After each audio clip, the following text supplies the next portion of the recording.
Hello, everyone. Welcome back to the second episode of our coverage of Season 2 of Legion of Superheroes and Star Trek Strange New Worlds. We are Uncanny Treks. I am Bob in Cascadia. That is Matt in the Southland. Matt, how the hell are you doing tonight? Doing pretty well, Bob. We'll have another episode that goes along with this called Ad Astra something. Just Ad Astra in the movie. Ad Astra, yeah. You made me watch the movie film, and it was pretty good. I thought I detected a fair bit of resentment in the notes. So No, yeah. it had absolutely nothing to do with this episode, really. But yeah. Well, other than sharing a title, Matt. Yeah. We're all about thin pretext here on Uncanny Treks, Matt. So, tonight we're talking the second episodes of Legion of Superheroes Season 2 and Strange New World Season 2. That's Man from the Edge of Tomorrow, originally aired on the 29th of September, 2007, and Ad Astra per Aspera, which means to the stars through hardship, or more poetically, to the stars through the thorns, which originally aired on the 22nd of June, 2023. And then check in our soon-to-be coverage of the movie Ad Astra from, I think that was 2019. Do you want to walk us through the A-plot of Man from the Edge of Tomorrow, Part 2? Sure, Bob. Superboy X and the Legion arrive in the 31st century to find that the Fatal Four and Legion of Supervillains, minus Lightning Lord, have besieged other Legionnaires. Then they summon the original Superman to help them free yet more Legionnaires that the combined villain team imprisoned on Takron Galtos. Yeah. And then in the B plot, we have Imperiax, the villain from the 41st century, hacks Computo, Brainiac's computer system for the Legion. He gains access to Legion data and equipment, and Imperiax recruits the other member of the Fatal Five, Validus, as his henchman, and makes a surprise last-minute alliance with the Dominators.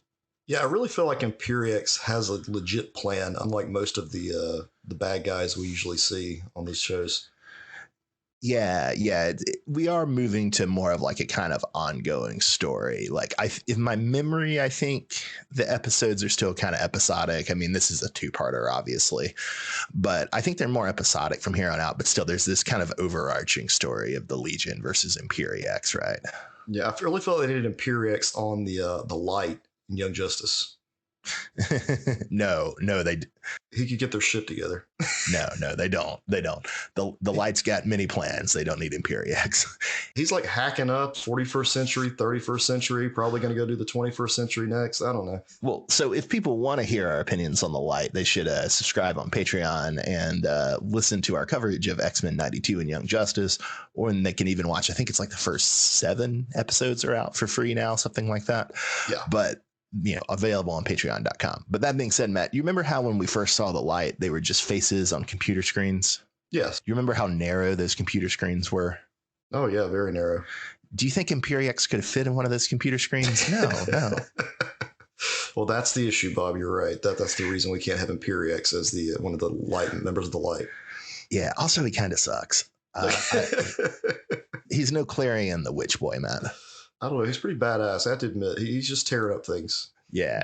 I mean, he's effective, but he kind of sucks. Yeah. So, Matt, I do have to say, if there's any Legionnaire that it's kind of stupid to have trapped under rubble, it would have to be Phantom Girl. Yeah, I didn't understand that. They weren't thinking that one through at all. She could just phase through the rubble. Give me a damn break.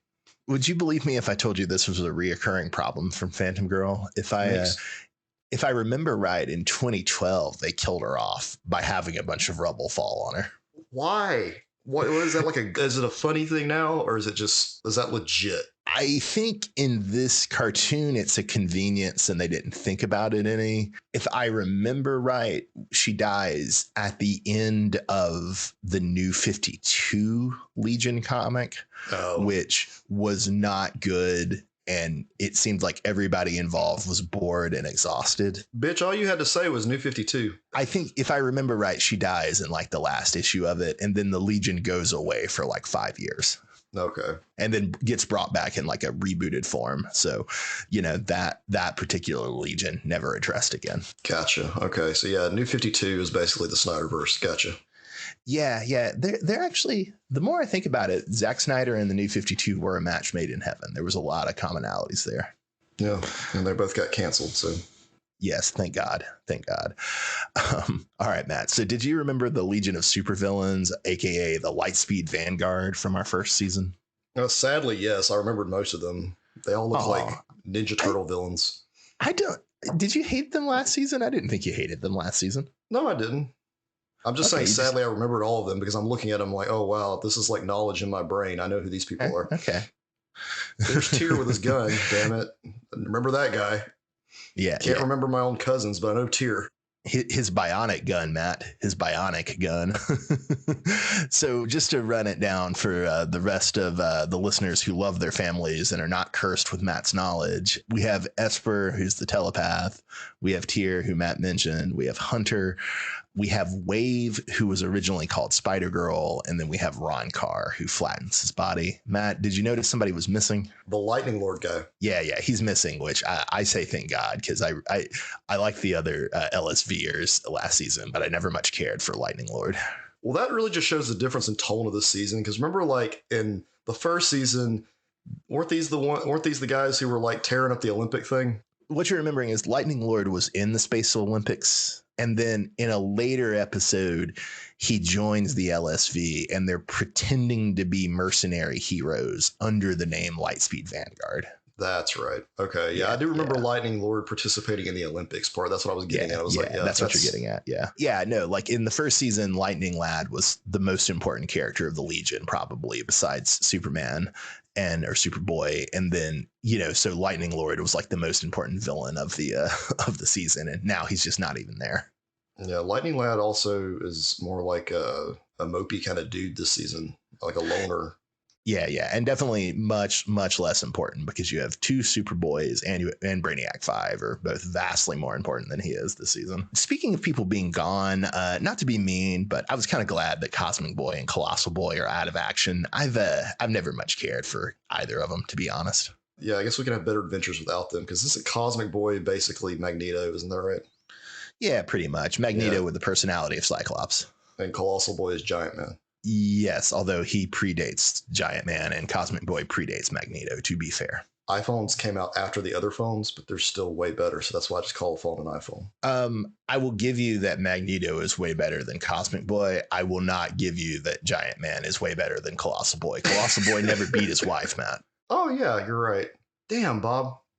Well, that's going to get me canceled. Also, Colossal Boy was never in a movie as bad as Ant-Man 3, Matt. I don't know if you saw that, but my God. No, Bob, I didn't. And I knew not to watch it because I knew it sucked. So I don't even know why I'm even trying to defend Giant Man here. Yeah, Colossal Boy's probably better, but still, it's better not to have these characters because it just adds more crap to the... From a narrative perspective. We'll make this a literary review. Yes. So I'm going to stake out the position here that we should... So the show calls Superboy Superman. And last season, I resisted that because it's Superboy who has adventures with the Legion, not Superman. And it was clearly just because of the lawsuit from the creators of Superman and Superboy that they were doing that. But in this season, it seems to me like we actually have Superman here from the present, not Superboy. Yeah. And so I would propose that we should call Superboy Superman. But at the same time, I don't think we should call Superman X Superman because he's clearly a child. And so I would propose we should refer to them as Superman and Superboy X. Would you agree or disagree? Bob, I don't see Superman X as necessarily a boy. I don't see that. He's so childish. Like, I mean, literally, he's more. No, there's a better way to describe him. He's just from the future. He's confusing. He's like So you're saying that everybody in the future is emotionally immature. That's what you're saying. Yes, because the technology, like I was saying with the damn phones, Bob, the technology is just going to continue to improve, and we're just going to be stuck in our own little world and not have social skills. So what you're saying is that Superboy X is the logical extension of 2 millennia of smartphones. Superboy X, yes, is the evolution, and fuck you for getting me to call him Superboy X. I win. Also, literally, we saw his parent robot last week. Like, he's still a child. Clearly, Superman is older than him. You can see my parent robots, Bob. That you still live with and are still being instructed by. I don't live with them. I don't know. Maybe in the future, rent's so high, like even like whatever generation they are, they still can't move out of their parents' house. The future's very bleak in the 41st century. So what you're saying is that we see the effects of not only 2 millennia of smartphones on children's attention spans, like Superboy X, but we see the effects of 2 millennia of Bidenflation, Matt. Exactly, Bob. That's why he's still living with his parents, his robot parents, because they took all the jobs. including reproducing. Yes. You take the South Park catchphrase and you retool it to "they took our kids." Yeah, they did. They took everything. Now you just have people like Superboy X, who seems like a dick, but that's what you get. Despite me thinking that Superboy X is a child, I did appreciate the maturity of his statement to Superman of "thanks for the DNA." Yeah, put that shit on a Hallmark card and make bank on Father's Day, Bob. And then, Matt, were you annoyed by Superman indirectly comparing Superboy X to Batman? Yeah, and only because I couldn't for the life of me figure out who he was referring to, even though it was so obvious. And then I look at the notes, I'm like, what is Bob talking about? I was like, oh, that was Batman he was talking about. I can't think he was talking about Lex Luthor or somebody. Like, I didn't know, and I didn't put that much thought into it. Yeah, Matt. If you didn't catch that, I feel like I'm going to have to speak to your parental robots. Something's going on, man. You really do. You need to speak to my parental robots about my understanding and my what's that word I asked you about the other day? Inference. Comprehension. Inferential skills. Apparently, I can't inference very well, and I probably should be teaching children how to inference if I can't catch on that it was Batman he was talking about. Not to shame you, but the verb is infer. Infer it. See. I'm not helping my case. It's not. So let me ask you this, Bob. And on a lighter note, hit me. Do you like the Superboy X design itself? I would not say that I like it, but it does not bother or annoy me. It's just, it's just kind of there. Yeah, that's kind of how I am. I'm not like I would not want to see this design as an extra outfit in a video game or anything, but it's okay for what it is. I just think they should have gone way out and done some crazy shit and made him like more alien, since it's from the 41st century. I'm kind of torn about Superboy X because he's similar enough to like Connor Kent Superboy that I'm a little annoyed that he's not just Connor Kent Superboy. Mm-hmm. But on the other hand, it is like he is so childish and annoying that like I would be a little annoyed if they wrote Connor Kent Superboy like this. So maybe it's fine that they're just, having a new character do this, basically. At one point, they suggest naming him something. And I couldn't really catch what it was, but it was stupid, whatever it was. It's like, we'll call you Kal-El or Kel-El or something weird. And I was like, no, don't do that. And then Superboy X gave me Superboy X was like, I don't give a shit what you call me.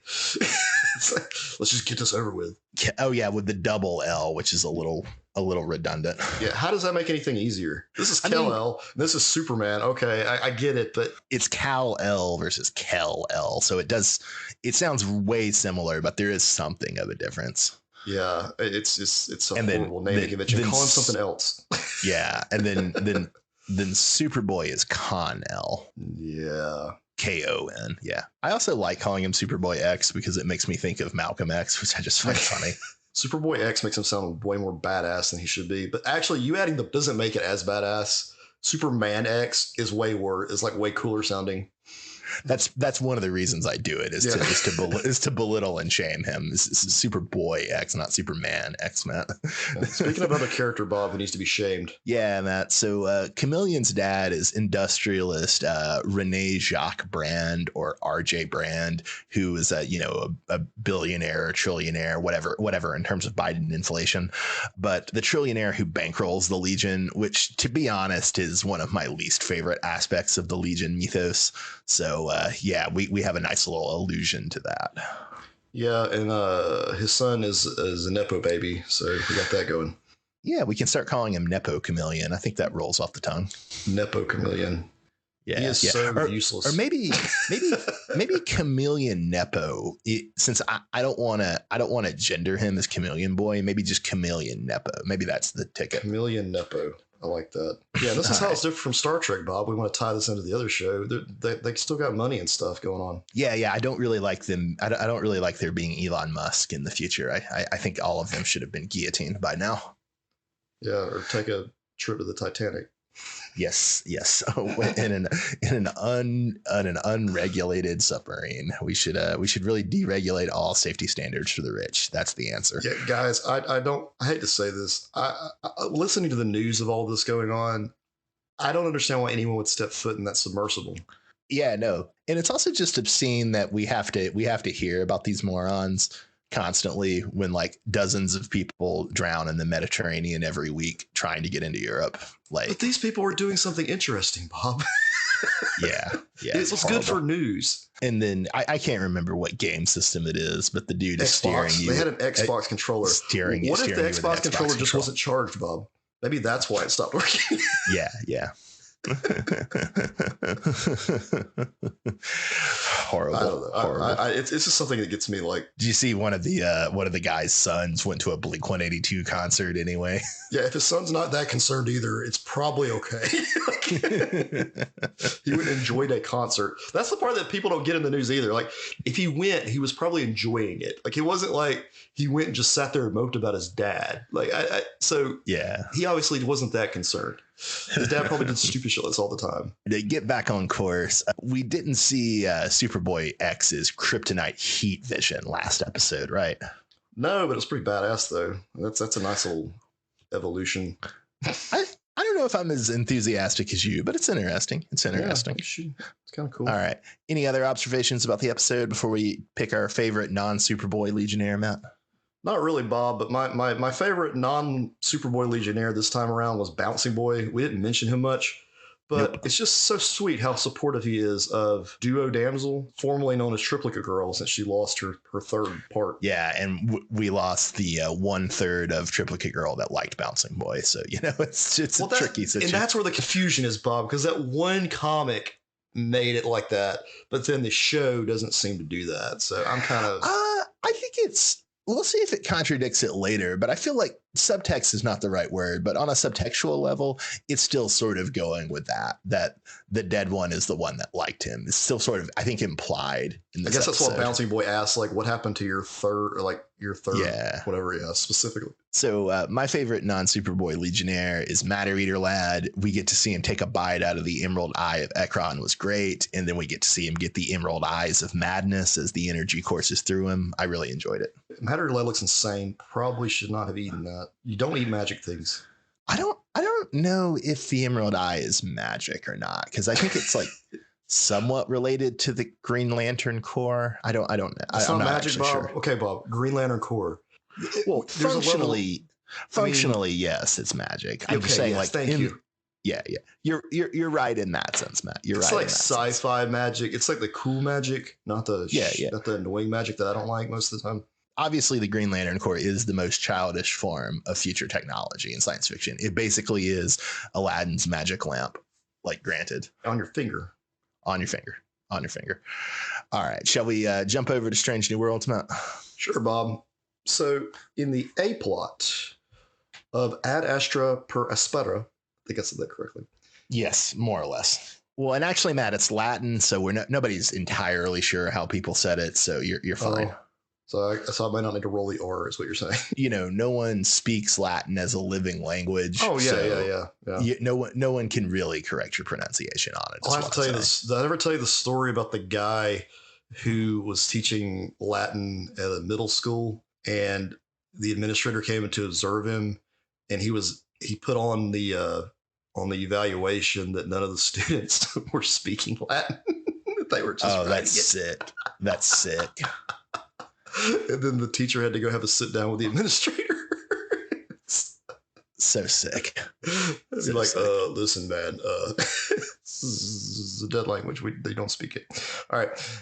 Back on subject. Okay. In the A plot, Bob, the court martial of number 1 for lying about her genetic modifications for her being prosecuted by Pike's ex-Patel and defended by Illyrian civil rights lawyer Nira Kato.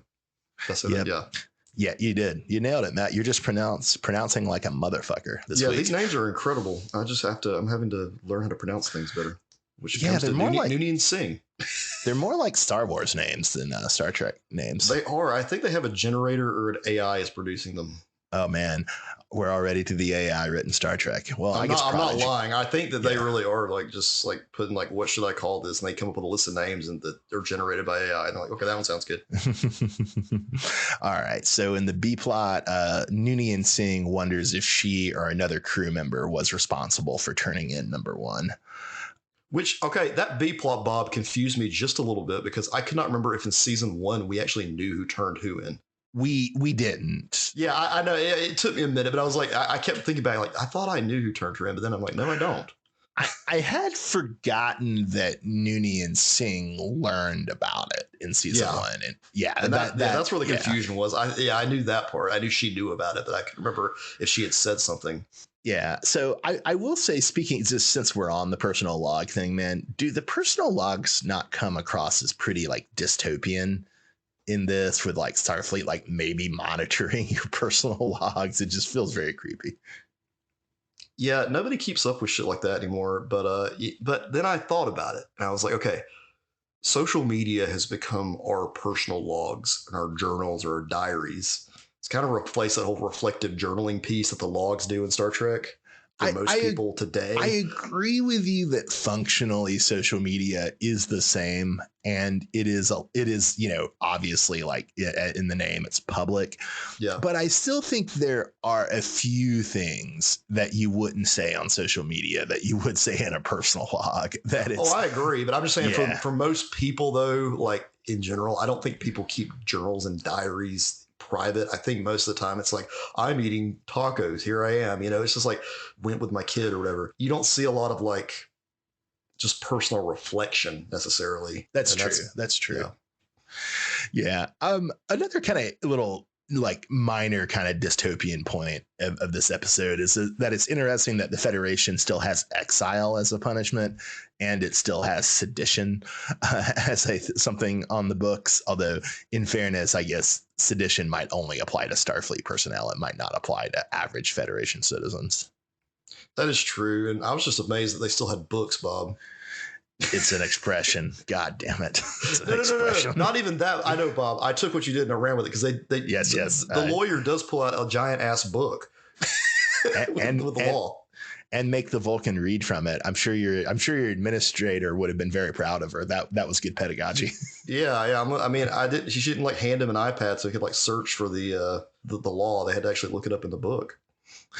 Okay, so we've gotten pretty far ahead, but to kind of begin back at the beginning, I will say that Pike struggling in the atmosphere on the Illyrian colony world was pretty funny. I felt kind of bad for him because everybody was looking at him like a freak, and I felt like there was some kind of a mask thing going on there about wearing. Yeah. Did you get that kind of commentary from that? A little bit, but since it was sort of being played for laughs.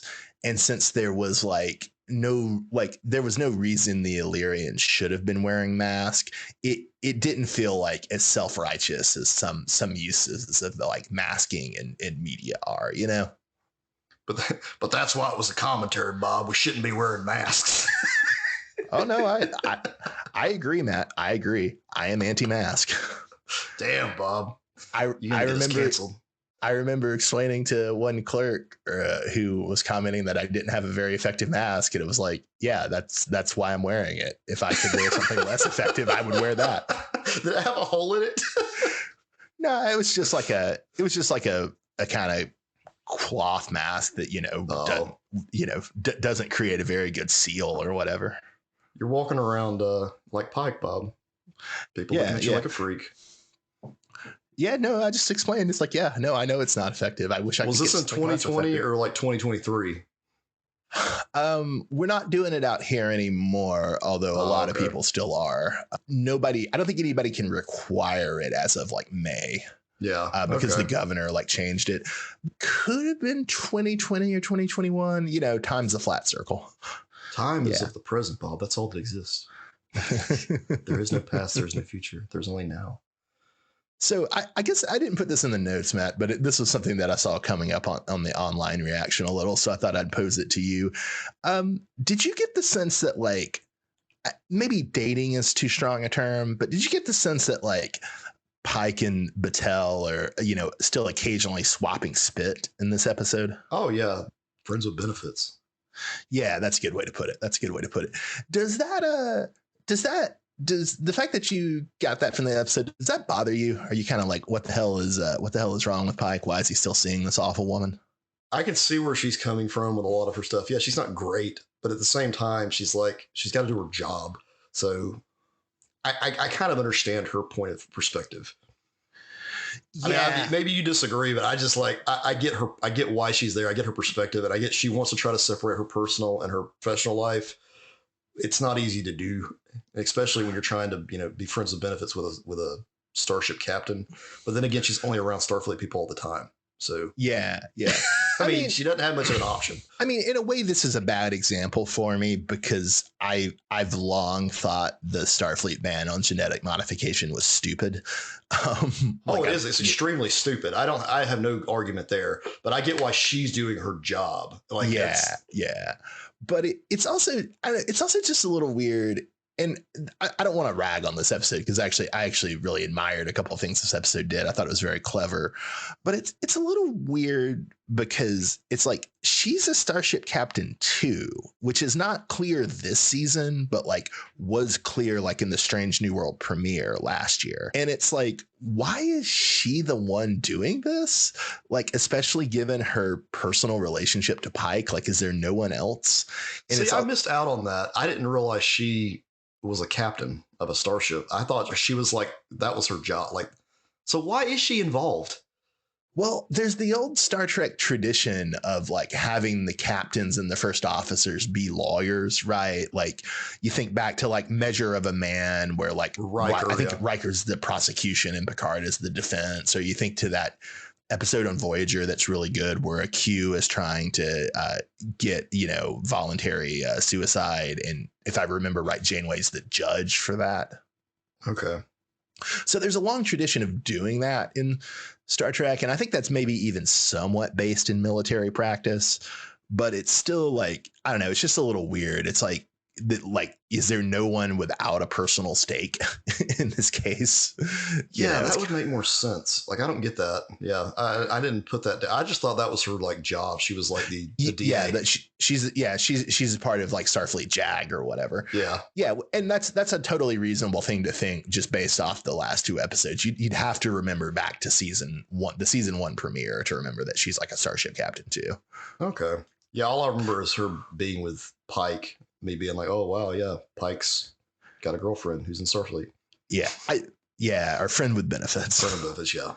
Yeah, I will say the Pike remaining friends with benefits with her left a little bit of a bad taste in my mouth, but I did enjoy her giving him a hard time, especially that line, I know how much you hate to give long, inspiring speeches. It was not as good as Ortega's, Bub. She had the best line of this whole thing. Yeah. Her complaining to Mabinga about the Vulcan bros was so funny. That was a great scene. Yeah, this is like really the only scene Ortega shines in this episode. I mean, like it's the only episode. She's in like the background of some of the other scenes, but this one was like the only time she actually speaks, and it's hilarious. Yeah. Well, they give her the best lines. They really do, and it's also just a good example of why this is a better show than Picard and Discovery is that they managed to work in like a funny small scene for most of the cast in most episodes, Yeah, and the other thing is too, you see that Ortegas and Mbinga are hanging out. Like you're like, okay, cool. They know they're friends off duty as well, or in the 10 forward. I did also enjoy the scene too where Spock comes over to apologize for his outburst when it really wasn't an outburst. It was. And then like Ortega's especially and Mbinga to an extent too, like trying not to lose it with laughter when he does. So in the trial, we get to see more of Bob April than we ever have before. He's been around the whole show, but we get to see more of him on screen. And he's black, Bob. Yeah, he is black, Matt. I mean, I know many listeners are very, very offended by this well-established character being race swapped. Yeah, and they need to shut the fuck up. Yeah. If you are offended, this Bob April is awesome. Yeah, Bob April's great, and if you're offended by that, you're a moron. Yeah. He really does get chewed up by Kitol, number one's defense attorney. That was pretty interesting. Yeah, and all that shit he did wrong, Bob. Don't worry, folks, because you can read about it in the next trilogy of novels, Star Trek: The April Saga. I will read a Bob April novel. Sorry, it's gonna be Star Trek: Strange New Worlds, The April Saga. We gotta get Strange New Worlds on there. So yeah, you need two. You need two colons. That's how you know a novel is good. Is that it has two colons in the title. I will disagree with you slightly that I don't think he did anything wrong. I think he just did Starship Captain, Enterprise Captain stuff and violated the Prime Directive because it was the right thing to do. Are they breaking the Prime Directive? Are they not? Is the Prime Directive necessary? Is it not necessary? What? Does the captain have some leniency with it? Because most of the captains we've seen, yes, they obviously have. I mean, didn't Janeway took the Prime Directive and tore it up, right? Well, I mean, I think literally except for interestingly, I don't really think you can say the Discovery captains like Burnham and Saru have violated the Prime Directive. Yeah, that's because Burnham screwed up everything before she became a captain. Yes. When you start a whole war, Bob, you can only go, up. But yeah, it'd be interesting to look at the numbers on it. But I mean, my sense is that Kirk, Picard, Sisko, Janeway, Bakula, Archer, that's his name, Archer, and Pike and April have all violated the Prime Directive dozens of times. You mean holodeck Archer? So are you telling me you're one of those who have a theory that the whole Enterprise show is just like Riker's holodeck recreation and therefore not canon? It's like it'd be like watching Gladiator and saying, "Oh, that's how the Roman Empire really was." That's AI generated. Man, that's that Enterprise finale already predicting AI. That's why it all makes sense, because the AI just took random shit from the future and put it in the past to make it seem like that one episode with the Borg. The one that pissed everybody off, and the random ass explaining of the Klingon, head things. That was terrible and unnecessary. Although I would rather Enterprise not have done the Borg episode, but they actually did make it make sense with First Contact. Oh yeah, I mean they did. It just was unnecessary. Well, and that's the other thing. The interesting thing about the ambiguity of Enterprise is, on the one hand, you could argue that it's just all Riker's holodeck recreation because of what you see in the finale. Yeah. And so therefore it shouldn't necessarily be taken literally. You can also argue that it's only reflects the timeline after the tampering from First Contact. And therefore the timeline that the original series, Next Gen, DS9, and Voyager came out of actually might have been very different. Oh. Yeah. It's wild stuff. It's wild stuff. Deep. Which, if you continue with it, Matt, would mean that Discovery and Strange New Worlds as prequels are they're more sequels to the Enterprise and prequels to a new, different version of the original series than they are prequels to the original series, if that makes sense.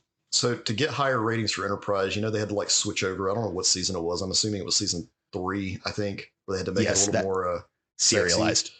You think Riker was just really horny? Oh no! The sexiness was there from the beginning, dog. Oh. They had the decontamination chamber. Oh yeah. That's right. I was. Yeah. So see, this just makes more sense for it being Riker's thing. Riker, I'm just saying, it's got dirty stuff in it that you don't really usually see in Star Trek. The guy who was somewhat of a pervert and arguably somewhat of a sexual harasser who ran Star Trek after Roddenberry died, Rick Berman. That is kind of funny to make Riker the kind of narrative version of Rick Berman as the holodeck producer of Star Trek Enterprise.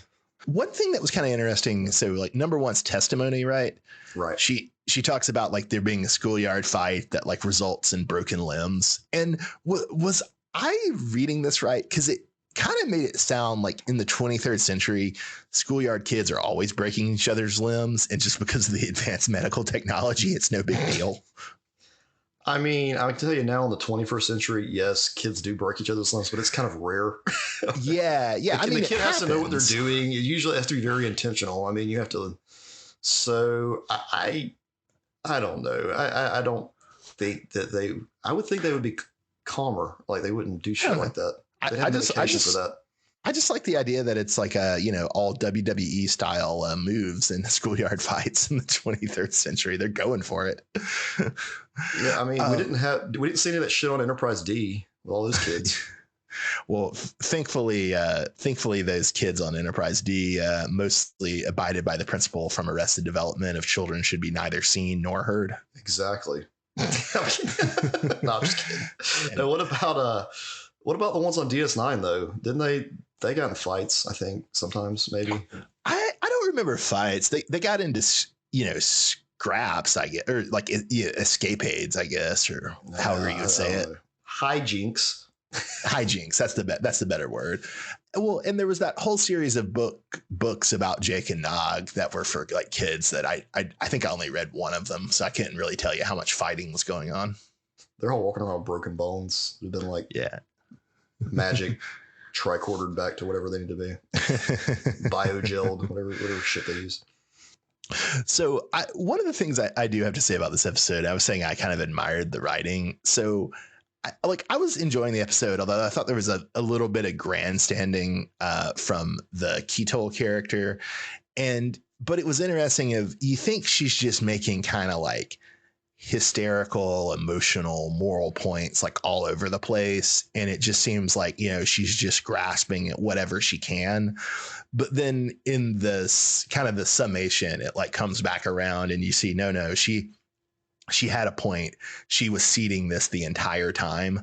And I thought it was like very effective. And it was also just very clever in that the resolution was both giving Starfleet a legal way to cover themselves, but also feel good that, we made the moral choice.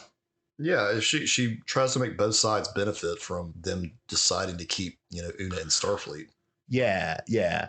And so it's like an interesting solution to a narrative problem that this episode has too, which is the sense that like we don't want to get rid of Una or number one as a character. Right. But also we know that the Starfleet policy and the Federation policies against genetic modification are still in place in Deep Space Nine. Because like we see Bashir's parents go to jail for them. Yeah. Or his father specifically. And so it's kind of it was a kind of elegant narrative solution to what was kind of a thorny problem of they're going to treat this ban on genetic modifications as like, a great affront to civil liberties, which arguably it is. I think it is a bad policy. I think whether or not it's a huge affront to civil liberties, another question, but yeah, so they're going to treat it as very bad, but it's also something that's going to continue for 100 years. And so they had a nice little solution of Ketol giving Starfleet an out so number one could continue, but so the policy continues as well. Yes, she has been granted asylum. Yes. I will say though the rhetoric from the admirals about, I guess we need to treat, genetically modified people differently, like, based on their circumstances. It was like, I don't know if that's the lesson to be taken away. Like, like equal treatment's usually a good thing. I mean, obviously there is some circumstances, but equality before the law is usually a good thing. Just because number one's a great person doesn't mean other people don't have rights too, even though they're genetically modified. I mean, she's born that way, correct? Their genetic modifications take place in birth. Okay, so it's they begin in the womb. Yeah, begin in the womb. Yeah, so they don't really have a choice.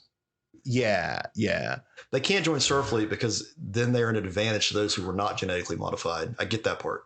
Okay, but then again, you would kind of want those people on your starship. So well. It's kind of interesting because it seems like there's two reasons for it. It seems like Starfleet and the Federation have like a kind of like cult of meritocracy, right? Yeah. That the genetic modifications kind of violate. But it also seems like there is, such deep fear of repeating Khan and repeating the eugenics wars that there's also that ground. So it kind of seems like there's two different sets of grounds for it. You would think in the future they would find a way to make sure that everyone can have a chance to be in Starfleet somehow, without prejudice. Yeah.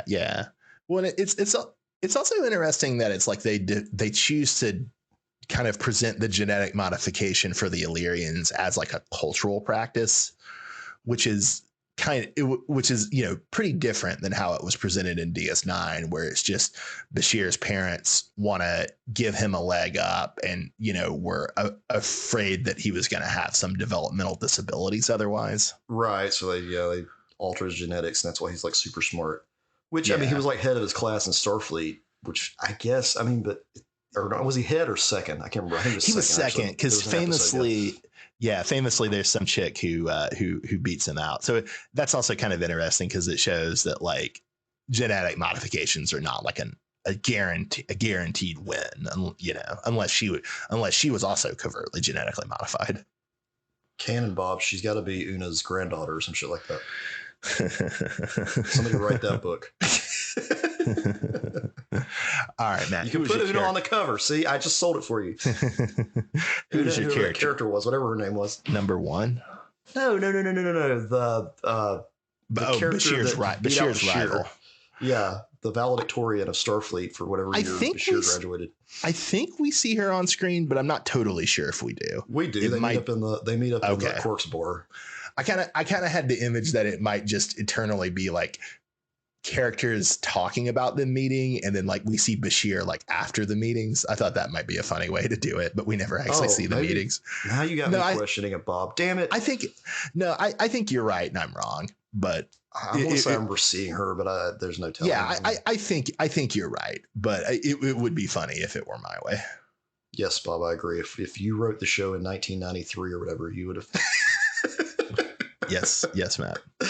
If at 9 years old, Bob, you would have written the show. Hey, man, Jim Shooter wrote the Legion of Superheroes at like age 12, so you know.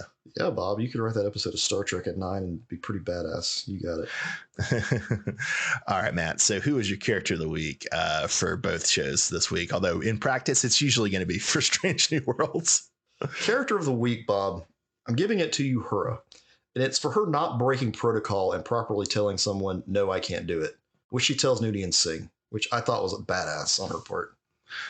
Good on her. Good on her. I'll give it to Pike, specifically not for staying friends with benefits with Battelle. That's a little suspect, but for properly observing the bro code by once number one gets acquitted, he hugs her, then he hits her. That's how you do it. Bro code.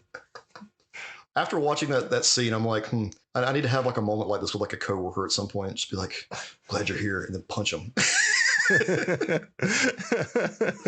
See where it gets me. Okay. All right, Matt. What was your episode of the week? Well, Bob, it was Ad Astra per Aspera. Shocking. Somehow I wound up in the same place, Matt. Somehow. And once again, I'm going to say this, Bob, to the listeners.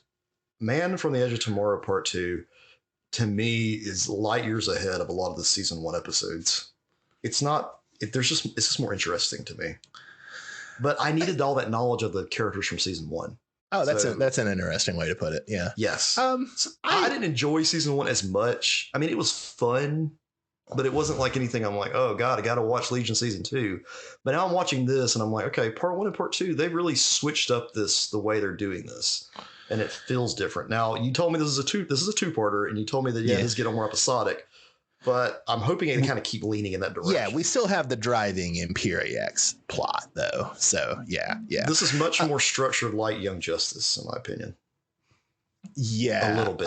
It's not going to be that structured, but it is certainly more structured than season 1. Certainly. Yes. To me, I don't really have a strong preference. Like, there's things I like about season 1 of Legion and things I like about season 2, and I think overall I do prefer the tone of season 1, but I think season 2 is kind of like apocalyptic overarching story. It does get you to some interesting places. So I can see virtues of both. And this might change in the next episode. I don't know. Episode 3 might suck. I don't know. As honestly the two-parter, I enjoyed the two-parter. Episode 3 is going to go back to the season 1 format a bit. It's going to be like a Timberwolf spotlight episode. Well, okay, that might be okay because the Timberwolf solo comic was one of my favorites, so maybe I'll enjoy it. But least you worry, for episode 4 will get us back to the kind of main Imperiex plot, and then I don't remember episode 3 or 4 very well, but episode 5 is awesome. Okay. Well, I'll hang in there, Bob. Hang in there, Matt. All right. Thanks for hanging in with us, listeners. This has been Legion of Superheroes versus Star Trek Strange New Worlds. We are Uncanny Tracks. I am Bob in Cascadia. That's Matt in the Southland. Have a great night, everybody. Thanks for listening.